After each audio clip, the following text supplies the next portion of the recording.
On est aujourd'hui le 23 octobre et il fallait le savoir, le 23 octobre c'était le jour de la fête nationale à Budapest. Donc, comme le 14 juillet en France, le 23 octobre à Budapest, tout est fermé. Donc je ne sais pas ce qu'on va pouvoir visiter, mais on va quand même le tenter.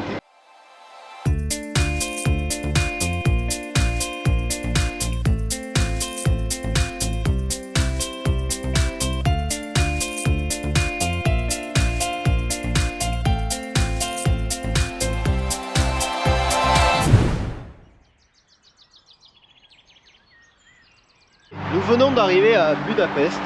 On est dans la partie Buda de la ville. De l'autre côté du Danube se trouve la partie Pest. Et aujourd'hui, pour les Hongrois, c'est un jour spécial puisqu'on est le 23 octobre.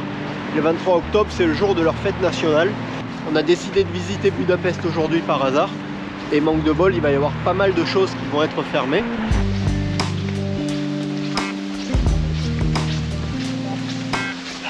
Le Danube, le bord du Danube, c'est bien, c'est plat, mais ça monte pas assez. Alors ce qu'on va faire, c'est qu'on va monter au château de Buda. Je sais pas s'il est ouvert, mais on va aller voir. Ça va nous faire une bonne séance de steps.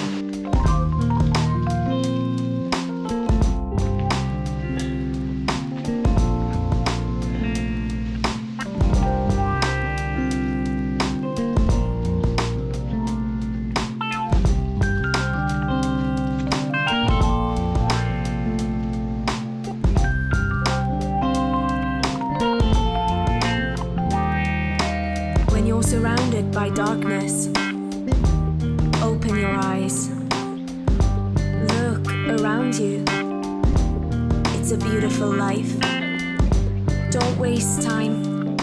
Donc quand tu arrives au pied comme ça du château, le premier truc qui te vient à l'esprit c'est waouh, et le deuxième c'est waouh.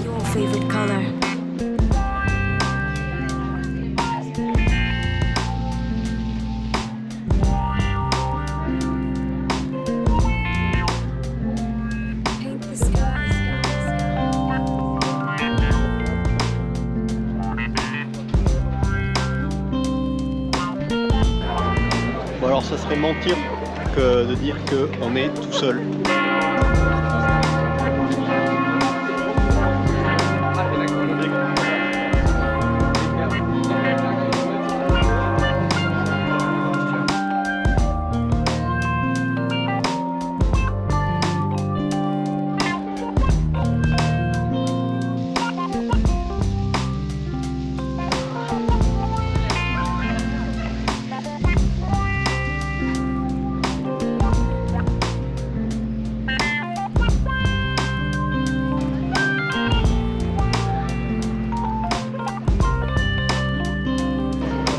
Donc juste derrière nous, l'église, la fameuse église Saint-Mathias.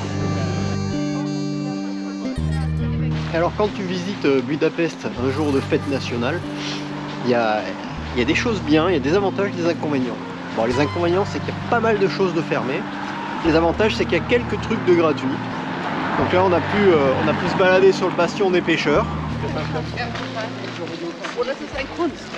Juste en face de nous, on a la maison présidentielle du président de la République hongrois. C'est l'Élysée. Son petit studio, quoi. Son petit chez lui.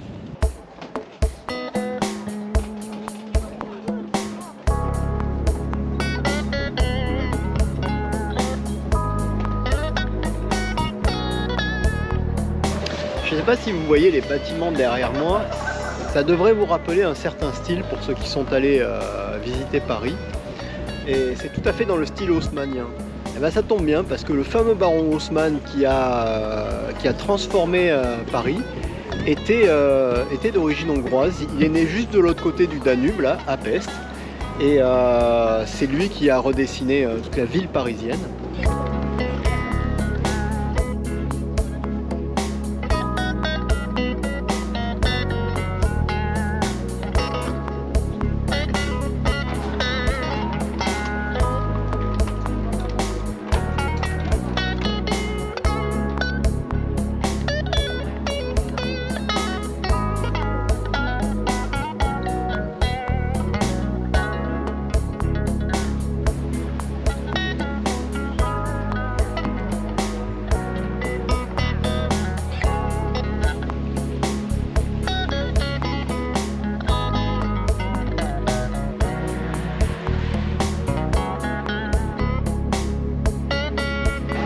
traversé le Danube là, et on est arrivé du côté de la ville de Pest.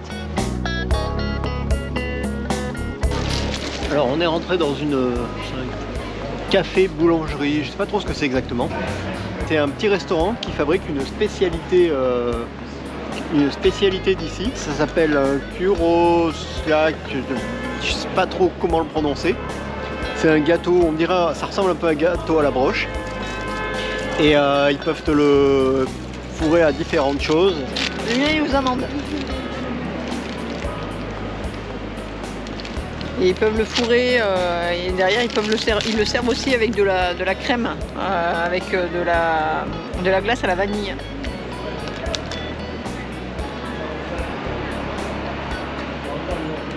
Très bon. Alors, moi j'en ai pris un au raspberry framboise.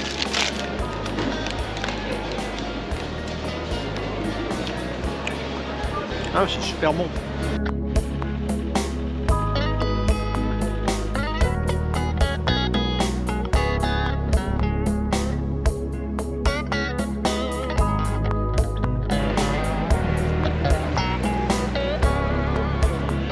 Un peu comme l'autre jour à Vienne, on se retrouve à Budapest et il y a des grosses manifestations.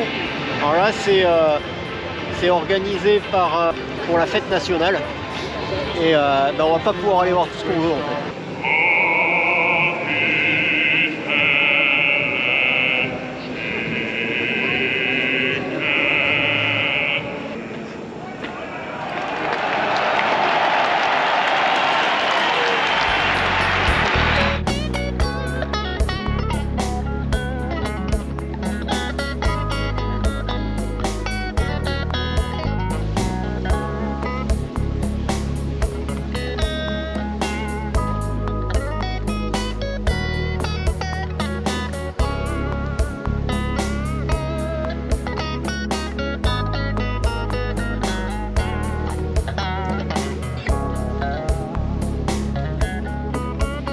Là, on vient d'arriver au Parlement de Budapest.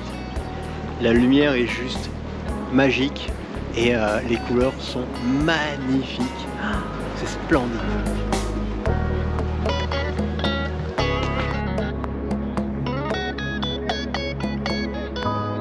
Alors ce qu'on voit là juste derrière, c'est le Parlement, mais c'est juste le côté du Parlement.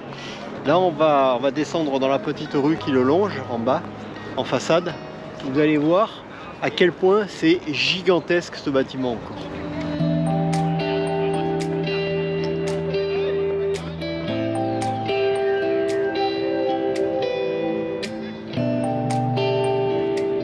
Donc pas de visite du Parlement aujourd'hui, hein. Fête nationale oblige. On regardera juste de l'extérieur. Mais déjà on en prend plein la vue.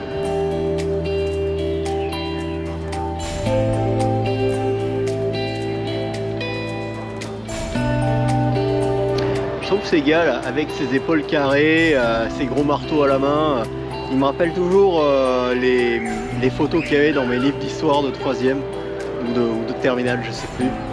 Tu voyais toujours des types avec des mâchoires très carrées là. Et c'est marrant de vivre l'histoire, c'est marrant d'être devant.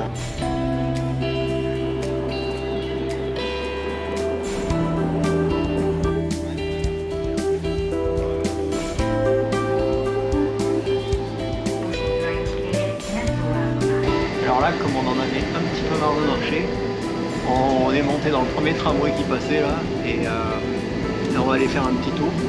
Alors c'est pas tout à fait n'importe lequel puisque c'est la ligne numéro 2 qui a été classée par National Geographic comme une des plus jolies lignes de tramway du monde.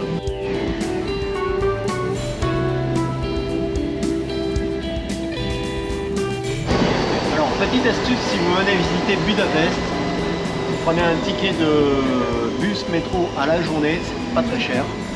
Et vous prenez la ligne de tramway numéro 2 qui en fait longe tout le Danube et il y a des points de vue qui sont magnifiques, mais vraiment magnifiques. Et maintenant que la nuit est tombée sur Budapest, on va aller faire un petit tour à pied Budapest by night.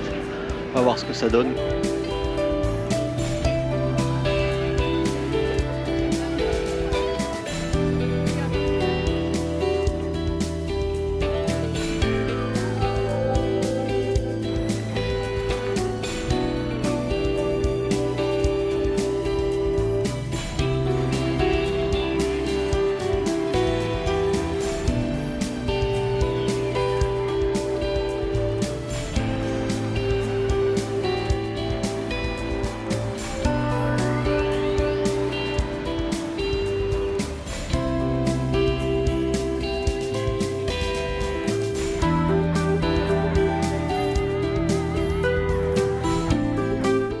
est arrivé depuis 2 jours en bordure du lac Balaton.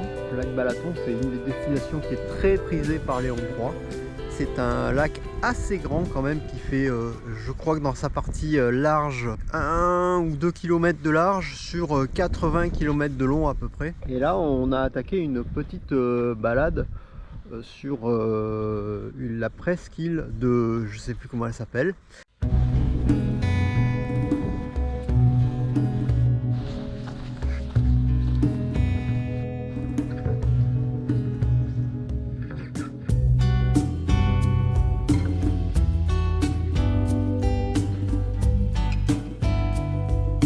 On est toujours en bordure du lac Balaton et les paysages sont vraiment très sympathiques.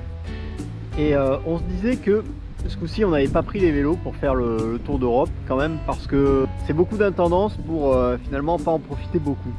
Bon, il se trouve qu'autour du lac Balaton, tu as quand même encore beaucoup de pistes cyclables et tu peux te faire tout le tour du lac de manière assez sympathique. Après par contre, t'es en Hongrie ici, hein, donc les histoires de chemin en bordure de lac, tu vois, genre le chemin des douaniers comme tu pourrais trouver sur le littoral, ça n'existe pas trop. Je te montre comment ça se passe sur le bord de l'eau.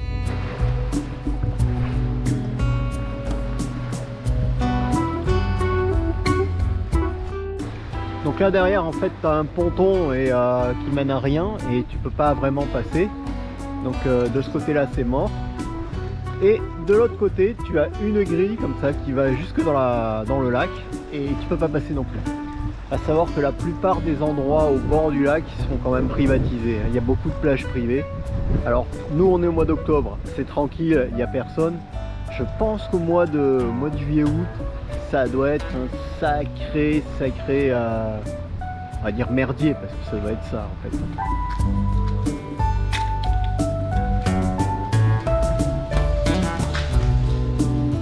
Et là donc on est au bord du lac et on va rentrer sur une plage privée. Alors pour l'instant il n'y a personne, on est fin octobre, donc il n'y a plus personne, les guichets sont ouverts.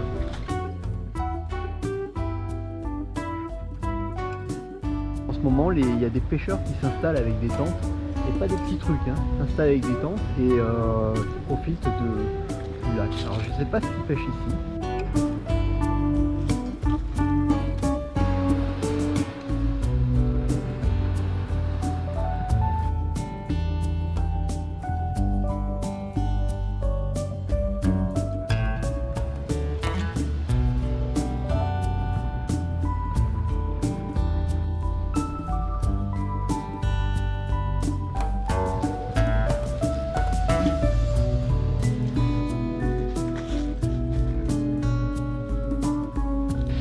Quand tu te balades en Hongrie et que tu cherches des toilettes et que tu tombes sur des toilettes publiques comme ça avec le panneau Zarva devant, c'est mal barré pour toi parce que c'est fermé.